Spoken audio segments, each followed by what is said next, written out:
Kwa mara nyingine tena na wakati mwingine tena maziku tena.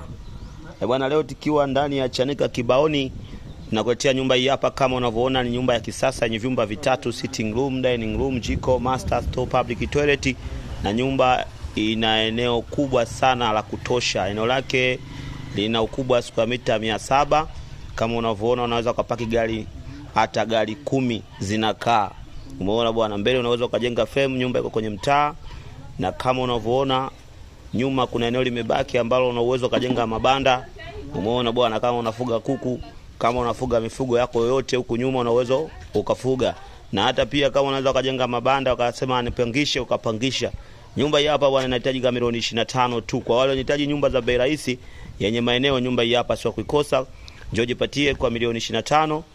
Kama unavyoiona ni nyumba ya kuingia, umeme upo, maji hapo, na huduma zote za kijamii zinapatikana. Kama unavyoona nyumba hii hapa imetulia, iko safi kabisa, mazingira ya ndani unayaona.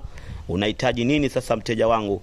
Kwa wale wenye kuhitaji nyumba za bei rahisi, jamani, hii ni ofa hii. Kama unavyoiona, ukikosa ofa hii bwana uwezi kupata nyumba ya milioni 25. Hizi nyumba zinakujaga kama hivi, mwenyewe akiwa amekwama, kimfacho mtu chake anaamua kutoa cha kwake ili kimsaidie. Milioni 25. Bwana, njoo kote nyumba kwa milioni 25 kutoka kwa maziku tena. Tunapatikana Chanika mwisho, jiji la Ilala, Dar es Salaam, na makao ya mawasiliano yetu namba za simu hizo hapo. Inazo namba zote ziko WhatsApp. Kama unavyoona mazingira ya ndani, nyumba hii unaingia tu na mabegi yako. Nyumba imeisha, sio ya kurekebisha wala sio nini. Mwenyewe ana shida, kimfacho mtu chake. Njoo kote nyumba kwa milioni 25. Mazungumzo, fika site. Ukilizika mwenyewe yupo, mtakaa chini mtazungumza.